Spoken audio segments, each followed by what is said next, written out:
From the darkest reaches of space to the deepest corners of your mind.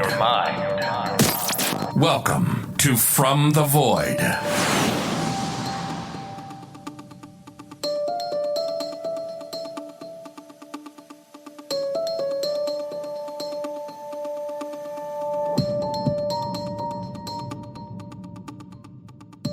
Welcome back to From the Void. This week, I continue my conversation with retired detective Steve Hodel about the life of his father, Dr. George Hodel, and his potential connection to not only the Black Dahlia murder, but also a multitude of crimes before and after. If you haven't listened to part 1 yet, I'd recommend you pause this episode and listen to the first part first before jumping into this episode. If you've already heard it, then welcome to this week's episode, part 2, of George Hodel and the Black Dahlia on From the Void.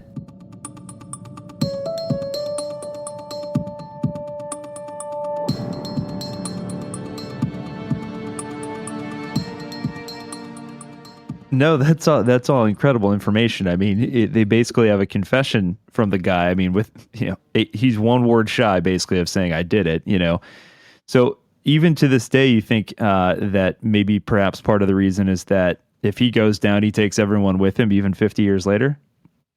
Well, I don't think today's cops have a clue of any of the, there were only a very few that knew, insiders that knew what the hell was going on, that George did it. There was a interesting anecdote I can tell you about when Parker becomes chief for, I think it was around 16 years. And then he has a heart attack and dies in the right after the Watts riot, so that would have been around 66. He dies. Thad Brown becomes interim chief, and I'm still working uniform. I hadn't quite gone to detectives. I'm working patrol in Hollywood, and the watch commander says, "Hey, I want 4 or 5 of you guys to go down to the swearing-in ceremony of Thad Brown at the auditorium." So we all get in the same car, drive down. Thad Brown is sworn as the new chief. We get up and leave. I'm walking out the door, and I hear this, "Hey, officer."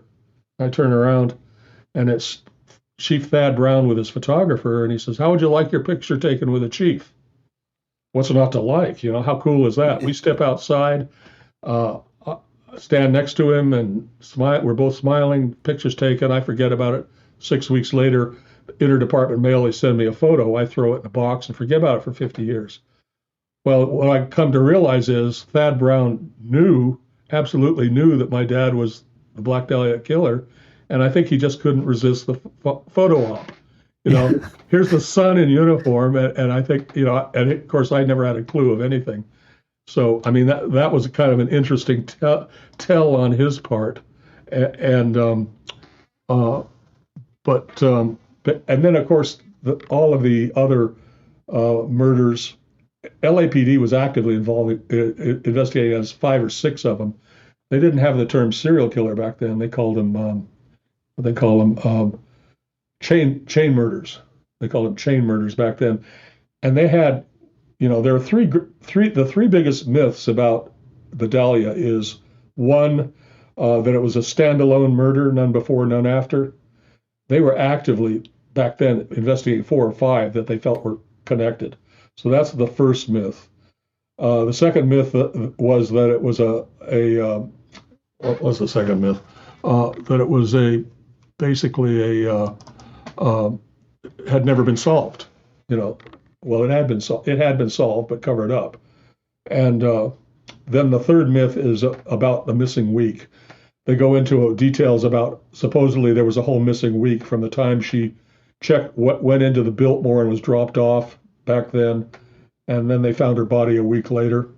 Well, there was no missing week. I went through and was able to establish 14 witnesses who actually saw and talked to her every day of that week. I put it all together from the separate pieces of the puzzle. Actually, the last witness to see her was a policewoman, Merle McBride, and she was working a beat downtown. And Elizabeth Short came running up to her and said, "There's a man that's threatened to kill me," and McBride goes back to the bar with her, walks in, man's gone, but her purse is there, gets her purse. A couple hours later, they separate. A couple hours later, McBride sees her walk out with two men and a woman from another bar, and walks up to her and says, "Are you okay?" She says, "Yeah, I'm going to see my mother at my father at the bus station," and she leaves. And that was like literally 12 hours before her body's, no, 18 hours before her body's found. So that was probably George and another Fred Sexton, who's I believe is an accomplice of his, and the woman is unidentified to this point. But anyway, there's just so much. It just goes on, and that's why there are 6 books instead of. It's really one ongoing investigation, John. And just more and more pieces of the puzzle. Had an opportunity to take a cadaver dog to the Franklin house, and he alerts to human remains in the basement. At four different spots, he alerts to human remains in the basement, and again, forward that all to LAPD, and they're too busy to look at it. And I've actually been able to connect physical evidence from the Franklin house, the Mayan temple, to the crime scene. I mean, it just goes on. It's amazing. I was able to. There's a whole part of this that's connected to surrealism, and we probably won't have time to get into all of that. But Dad's madness, his personal madness, was what I call murders of fine art, and it's connected to surrealism. And surrealists believed that the dream state and the waking state were no different. And Man Ray and Duchamp and William Copley and Dali, all of them in their own ways, kind of did this in their paintings. Well, Dad, they talk the talk, they'd have their wine, and they'd, theorize about all this. Dad walked the walk. He really, truly believed there was no difference between the dream state and the waking state. And he went on, and actually Elizabeth Short was his surreal masterpiece. Some of your listeners may know that, the horrific, one of the reasons it became one of LA's most horrific unsolveds is the fact that she was tortured for 4 hours. She was surgically bisected at the waist. They were absolutely sure it had to have been a skilled surgeon, not a meat cutter, had to have been a surgeon. It was actually an operation that was taught in the 30s called a hemicorporectomy, where you have to go between the second and third lumbar vertebrae. And only even the coroner said, I couldn't do as good a job as as the surgeon that did this. So that's limits your pool right there, your suspect pool. Yeah. Anyway, there's just so much that's unfolded, and it's just been a remarkable journey. And I've been through every possible emotion you can think of. Yeah, I can only imagine. It's one of the things I think that is remarkable. You touched on it a little bit there, is the fact that it is such a horrific crime scene. What he did to the body is it's beyond just your normal murder. Someone gets shot or stabbed or whatever. He actually took his time, and not to glorify a crime scene by any means, but it's important, some of the details that he left, because he left some clues. It seemed that he was constantly just toying with law enforcement, like, go ahead, try to catch me, by leaving these little clues. And a lot of it does seem to relate back to his love of the arts ever since childhood. You mentioned Man Ray, and you kind of link it to a very specific painting that he did. So talk about that a little bit. Okay. Yes, he actually, when I say that that this crime and her body became his masterpiece, surreal masterpiece, that's literally true. Man Ray is probably best known for several paintings. One is called The Minotaur.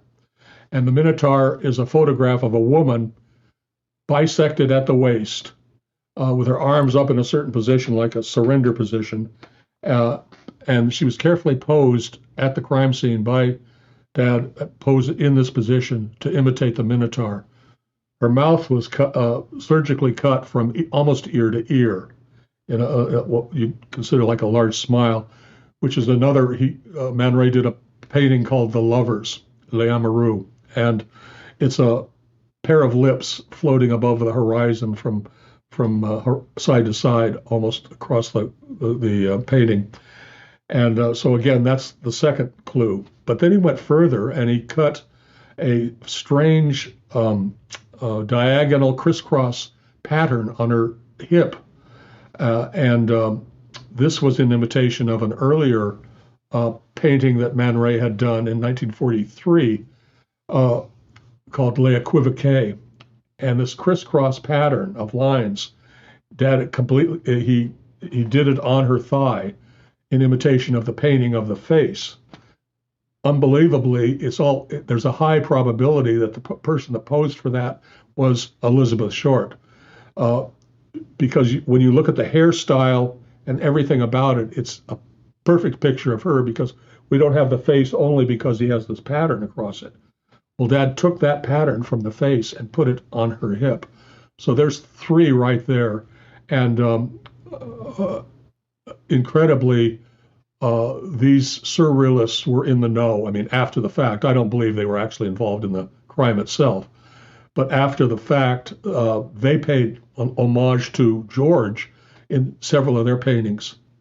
William Copley, who was best buds of Man Ray and lived with him here in Hollywood during his Hollywood years, and had to have been friends with George, did a painting called It's Midnight Dr. Blank.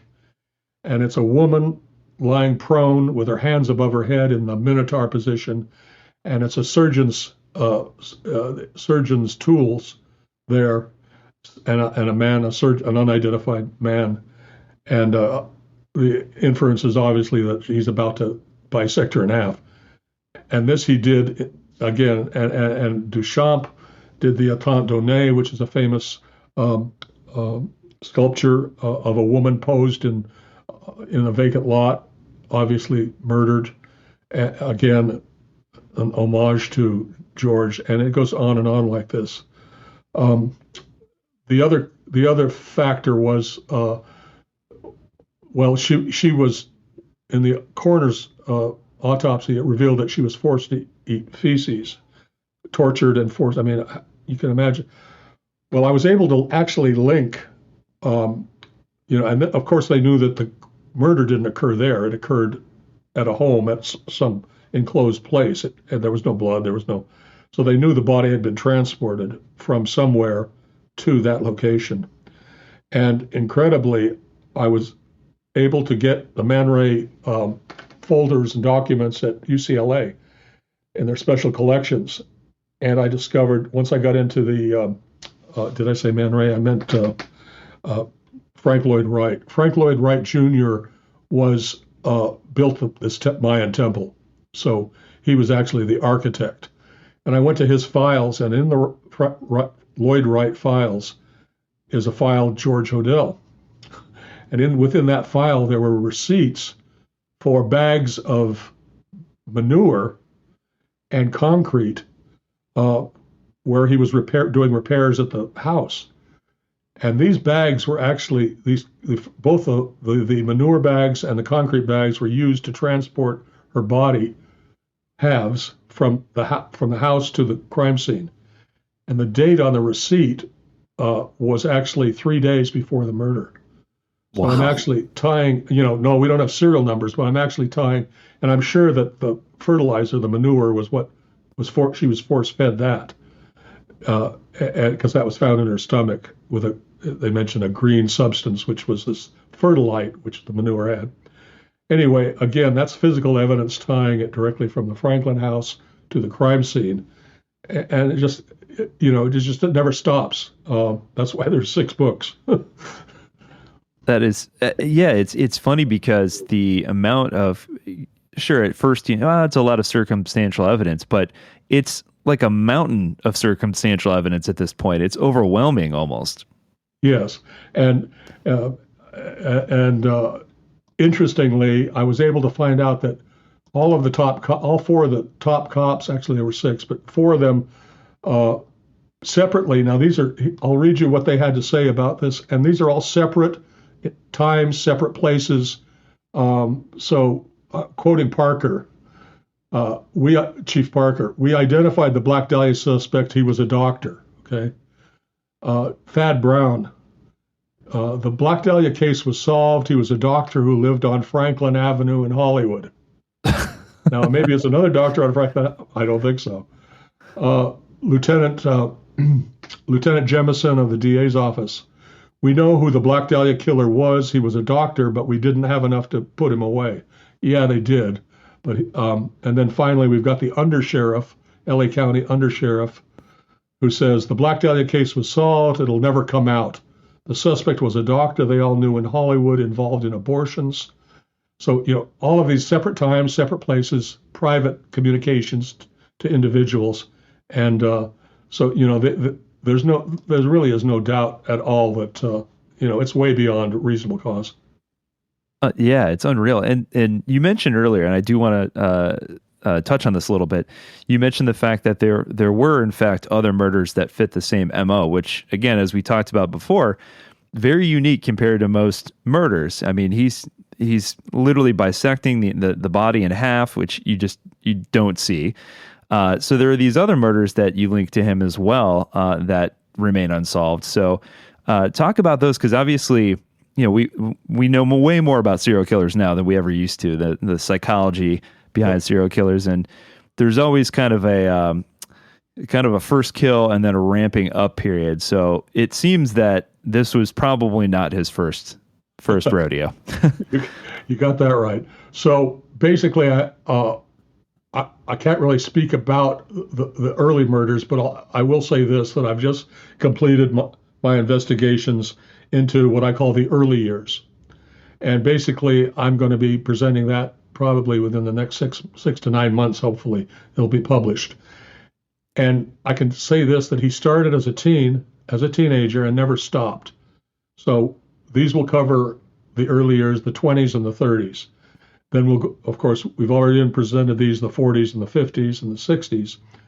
And as you say, the letters are amazing, because one of the early clues to me, along with some of the things I've already mentioned, is my girlfriend at the time, when I was still in Bellingham, she sent me up newspapers from that period. And one of them, as you indicated, was the Black Dahlia killer was taunting the press and the police. He sent in at least 8 or 10 different letters. And they're all disguised, cut and paste, kind of like ransom notes, that sort of thing. Taunting the police, catch me if you can, all of this stuff.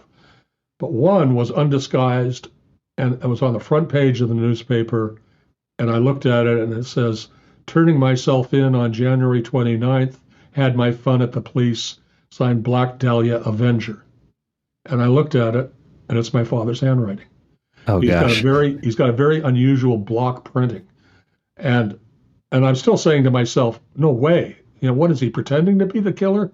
What's going on here? I still was in denial. I said, this isn't possible, but it's my dad's handwriting. So he did a lot of taunting notes and stuff. And that was all, Dad was a nihilist. He was a misogynist of the highest order. He was a sadist in the extreme. All of these things came together to make one of the world's worst serial killers that's ever walked. And I look at a lot of it. I try and look at a lot of the triggers, in his childhood and stuff, which I think were informative. But so we've got the LA lone woman murders, we've got the Dahlia and those. But before that, he actually did 3 murders in Chicago. And then he did, one was a child murder in Chicago, and then 2 adults, known as the lipstick murders. Tragically, horrifically, a young teenager was arrested for those, spent 64 years in prison, and died in prison for a crime that George Hodel committed. His name was William Hirons, totally innocent. Anyway, and then I discover in Manila, a copycat, Lucilla Lalou, which she was surgically bisected in half, body posed throughout the city in parts and stuff. And they said it had to have been a surgeon. It was 2 blocks from George's house. Then, of course, the other thing, which really kind of blew things off the lid, was when I came out writing Most Evil. And in that, I said, I'm not saying George Hodel is Zodiac. I'm saying, let's take a look at it because of these reasons. There are many, many similarities. And of course, what really pointed me there, I would have never gone there, but one of his taunts was signs. He posed his bodies near street signs that were a clue, and I'll go through them. So the little girl Degnan in Chicago, he posed her body off an alley with a street named Hollywood. Okay, you say, well, that's coincidence. Hollywood surgeon. No. But then a year later, he poses Elizabeth Short's body off a street named Degnan. What was the name of the little girl? Degnan. Then 3 weeks later, he poses Jean French's body after killing Elizabeth Short off a street named Mountain View. Elizabeth Short had just been buried in Mountain View Cemetery. So, and from there I go to Manila, and I find her body is posed off a street named Zodiac. Oh my gosh. Yeah, so that's what I would have never gone there, except I'm saying to myself, no way, Zodiac was like 25 or 30. There's no way. Dad was 60. It couldn't be. Well, I get into the weeds of the Zodiac, and I find out actually there are two more composites of a much older man, a 45-ish, 50. Well, Dad was 60, but he could pass for 45, 50. And they're almost picture perfect of George Hodel. I couldn't believe it. So I got into the weeds of that, and I said, let's put him at the top of the list. And then within 6 months, I get a communication from a man in France, Paris, France, a high school teacher. And he says, hey, there's one of these cryptograms, that Zodiac was writing. He says, it's ancient Celtic, and there are 5 letters. And he says, and the 5 letters are Hodel. And with that, and with a whole bunch of other, I came out with book 2 and said, yeah, he is Zodiac, and for all of these reasons. So, I mean, it's been the most bizarre, and then of course when we get to the early years, you're gonna discover that same old stuff. It's absolutely astounding to think that one man could be 2 of the most vicious serial killers in history. I mean, he's got to be one of the most prolific serial killers of all time at this point, with this evidence pointing in his direction. So one of the old sayings about serial killers is that they don't just stop; they either get arrested or die. Right. So, in your opinion, based on your research, we know he goes over to the Philippines and lives the vast majority of the latter part of his life before moving back. At what point do you think that he stopped? And I'm assuming the reason behind it would have been just, he's older. He's too old to pull these off anymore. Right. And I think, of course, the moment I say this, I'll prove myself wrong and come up with a new case. But I think the last one was Paul Stein in 1969, the cab driver that he shot. And in these later crimes, he's shooting him, as opposed to strangling. So in 69, he would have been 62. I think June entering his life in 69 turned him around, probably got him off the drinking. He was a fairly heavy drinker, heavy smoker. His health was he was still white hot at that age.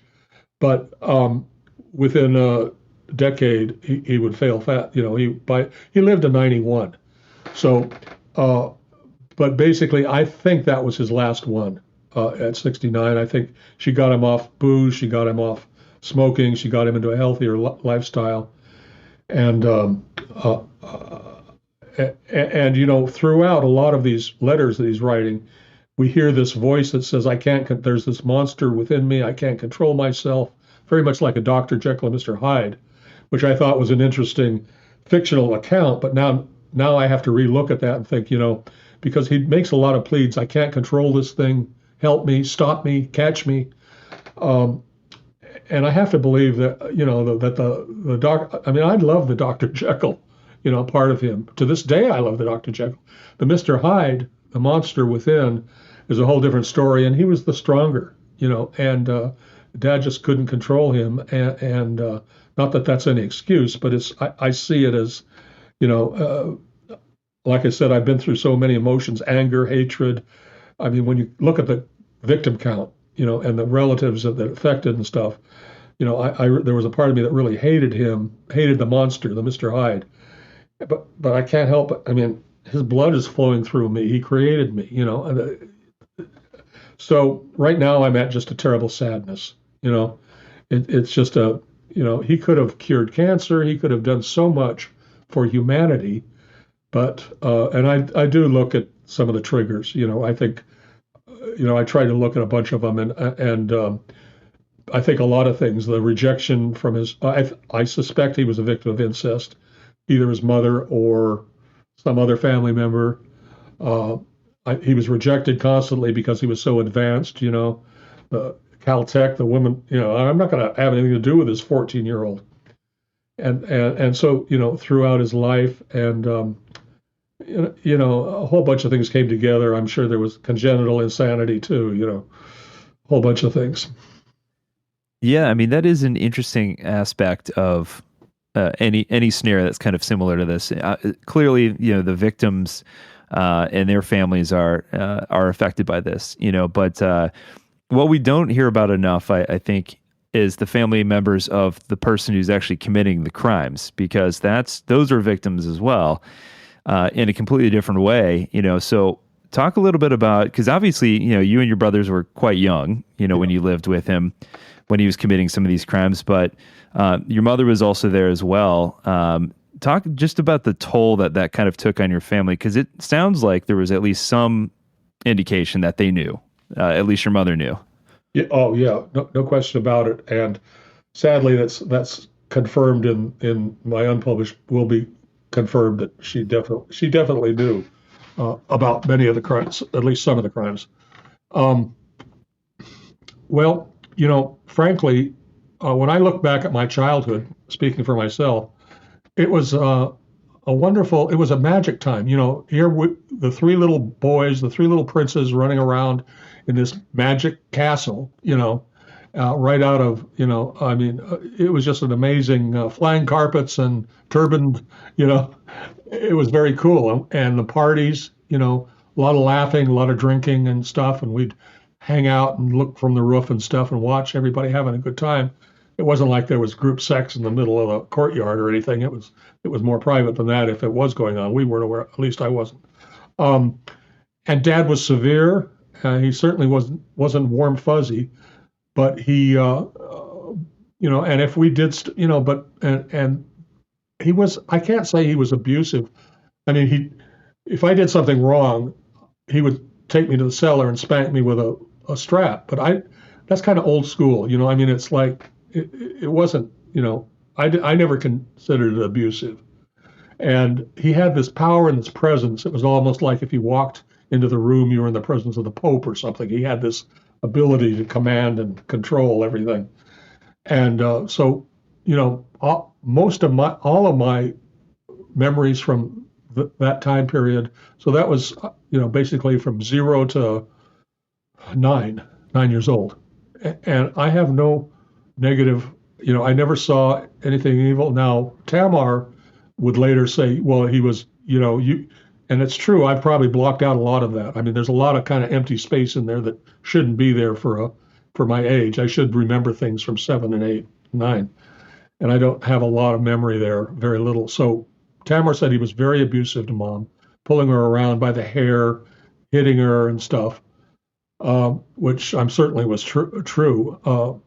And she had her own problems and her own demons. She was an alcoholic, beautiful woman, strikingly beautiful. Some of the Man Ray photographs are just amazing, that I put in the book. And she was brilliant, probably smarter than John and George put together. She had a screenwriter and just a wonderful soul, but very, very much, I think, very masochistic in her own right, and the drinking and stuff. I think that now I look back and I see the drinking as to cover up the horrors that she knew and was living with. And she was like a mother bear protecting her cubs. I'm sure George said, if you say anything or if you, let anything leak out, you're dead, they're dead. So I'm sure she was terrified throughout. Both of my brothers, kind of the same as me. My older brother Mike died at cancer young, at 47. So he never had a clue to any of this. My other brother Kelvin is alive, and he's totally on board. I mean, he was never, for whatever reason, Dad had 11 children, and I was his favorite. Go figure. I mean, and he basically only kind of communicated with me as adults. And there's a whole bunch of other things that he tried to get me to leave the department and come over and work for him in Manila. He got into market research, became the most the leading expert in market research throughout Asia and Europe. 20 countries. He had offices in 20 countries. So he became this huge, larger than life figure. And of course, I considered working for him, but I was halfway through my career. I thought, no, and the thing that bothered me was I was aware of how controlling he was. And I said, no, I can't deal with that. So I passed. But, of course, Tamar had a whole different scene with him. And, she was madly in love with him, literally and figuratively. And for a long time, I don't think she ever stopped loving him, and despite the incest and stuff, he was just such a powerful force that she was just kind of, but she kind of spun out of control in her own right and loved sex. She became part of that bohemian lifestyle in the 50s, went to San Francisco, the Hungry Eye, hooked up with Michelle Phillips, who was just a 14-year-old then, taught her a lot of bad habits. Oh boy. And took Michelle with her to San Francisco, and they both kind of, did that whole scene. And Michelle became her godmother of her 3 children, or her 5 children. Yeah, the 3 boys. She was godmother. And I've met Michelle, and we've talked about it. And Michelle was very much aware of, not the Black Dahlia, but she was aware. Well, actually, she may have told her that. Tamar apparently, she claims she told other people, but the first time I had ever heard it was, on that phone call. But we hadn't had, we had 20 minutes of discussion in 50 years before that. So, wow. So you have the unique perspective, like you said, that you were his favorite, and you reestablish, I should say, a relationship with him upon his return to the United States. Talk about what the last years were like. What was he a different kind of person at that point? Getting to know him better. In hindsight, do you see any signs that perhaps, eluded you then, but are obvious now? Yeah, no, actually, he was always remote. He was kind of like, he was always this man behind the iron mask, but, and very kind of reserved and stuff. But June was much more, one of the interesting things I discovered. And again, in that last 9 years, they would come up and visit me. I would go down to visit them. And he was never warm fuzzy, but he was, the interesting thing that I thought was most telling was that he didn't understand humor. Now, I try and use a lot of humor in my communication. It's just a part of my personality. And he never got it. He would look to June, and she would have to translate Steve humor to English for him. Yeah. And which is interesting because when you look back now and realize what he really was, I could see how he would not connect with humor. A psychopath of that high order would not understand humor at all. And so there was that. But we would go on day trips. I would drive, and we would go to local areas and eat dinner, eat lunch, and it was always, kind of, I would stay elsewhere and then visit them for a few hours, lunch and stuff. So he never really softened, but he mellowed, I guess you could say he mellowed. He was not the white hot, person I knew before. I mean, if you go back, he came through LA a lot during the years when he was overseas. Almost every 2 or 3 years and it would always be, "Hello, Stephen, this is your father speaking. Get your brothers together and meet me for dinner. I've only got a few hours," and we'd run around and we'd run out to him. And I remember one time he was staying at the Century City Hotel, and he said, "Well, let's go up and have a drink in my suite." So we went upstairs, and where the three of us brothers are there, and he says, "All right, now," he says, "Michael, I want you to take 3 minutes and update me on your life. You're the oldest, so we'll begin with you. Then Stephen, you can update me on your life. Take another 3 minutes, and Kelvin." And with me, I'm like, I'll be down in the bar, Dad. And I walked out and went down. I wasn't going to play those games, but that's just he just really didn't know how to deal. He was a psychiatrist. I mean, after his doctoring and surgery, he became a psychiatrist, and he actually was counseling the criminally insane in Hawaii State Prison. Talk about know the enemy, huh? I mean, can you imagine this guy? He really must have been getting off with listening to these murderers tell their stories, right? And he's probably thinking, "Oh, that ain't nothing, buddy. I got you guys got caught." Yeah. Yeah. But he was always very stiff and formal. But in the last decade, he tried. It was awkward. He was uncomfortable. He didn't know how to fake it very well. But I was just glad to see him, and because he had so many accomplishments, I was looking at all of that, and I never expected any of this to unfold the way it did. I mean, and it started with that call down on his death, and it's been going 22 years now. Yeah. And 8 books. It's like, wow. My 2 sons are saying, Dad, I think it's time you get a life. They said you were going to retire with LAPD at age 41. And I says, well, I'm shooting for 81 now. Well, the last question I have for you is obviously, today's technology is we were talking about this before we started recording. The technology that we have available to us now is remarkable. And one of those advancements in technology, obviously, is in the realm of DNA. Is there any DNA that we know of that was left behind in any of these murders that they could compare? I think so. I've been trying to get, that's what I've been focused on the last couple of years. I've been trying to get the departments to I have Dad's full DNA profile. Oh, wow.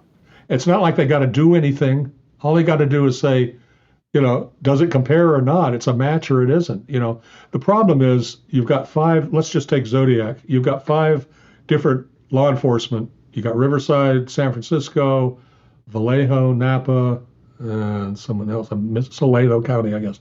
So they've all got their own little pieces of evidence, right, that have potential, but there's no confirmed Zodiac DNA. They have no, that it might be or it might not be. Well, I would think the first thing they would do is compare all of them to each other. All they need is 2 of them to match, and they've got Zodiac DNA. But they haven't even done that, to my knowledge. And so, and it's sad because one of the biggest faults, and I know because I was been there, and is territoriality, egos. Nobody's going to solve my Zodiac case, that kind of thing. So you got that, dealing with that. I'm hoping next year we're actually in production now on a mini series, which is adapting my books, the 6 books, to television miniseries, maybe 5, 6 episodes. I don't know. Wow. We're working on that now. So I'm hoping that will raise the bar to where some of these, when they realize, you can tell how much evidence is there. I mean, it really is beyond a reasonable. And it's the same. If I can get law enforcement to, if we can get it out there amongst the public, maybe we can get some movement, because it's been very frustrating. I've tried to get the DNA done, and they're just, I don't know what to say. It's just. Yeah, maybe perhaps the additional exposure will kind of push him in that direction. I meant to ask earlier too, is there any particular reason why the current owners of the Sowden house haven't dug in the basement themselves? Because I would assume if they found bones, that would force the police department to get involved. Yeah, I don't. The current owners won't allow digging, and I don't know. Maybe they're thinking, well, how is this going to? It's a $5 million. It just sold for $5 million. What's that going to do if we got dead bodies buried? I don't know. We've tried, and actually, there was in the back up the hill. There's actually an indication that there may have been buried, because when we were living there, we used to play up on the hill behind, and it was all open and stuff. And the dog handler, Paul Dostey, who was a retired cop up north, and his dog Buster he thinks that there may well have been buried up above, and it came down.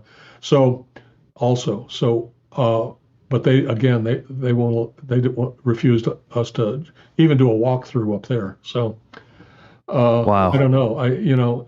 I personally, I've made the case, and it's there, and all the evidence is there, and my judge and jury is the public and my readers, and most of them get it. There's a few that say, oh, it all falls apart. The woman, the photograph, there's big controversy. That's not Elizabeth Short. Maybe it is. Well, I had a German high-tech facial recognition company in Germany, one of the top in the world, do a comparison on the photograph to known photographs of Elizabeth Short. And they come back with a 97.5% probability that it is her, which is very, very, they were surprised. That's a very high likelihood. But you have to have a 99.7 to call it a positive.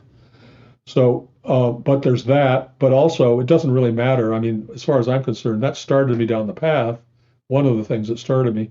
But you can throw it out because in the DA files, they say that George Hodel and Elizabeth Short were acquainted and dating. So that's documented by the police. So, and the only reason for the photograph was to show they were connected. Well, we don't need that because we've got LAPD or we've got the police department saying they were connected and they did date. So yeah, you can throw the photo out. It doesn't negate the rest of the amount of evidence. Yeah. Unbelievable. Well, thank you so much for your time. I know there's, I just want to encourage people to go out and read the books. There's so much more information that you've uncovered. I mean, like I said, it's literally, it's overwhelming at this point. So, but I appreciate you coming on. This was a great pleasure for me, and come back anytime when the new book comes out. I would love to talk about the early years. Okay, John. Well, thanks a lot. I appreciate it. And I listened to one of your shows a few days ago, and I was very impressed. Oh, thank you. You do a good job. Oh, thank you very much. I appreciate that. All right, buddy.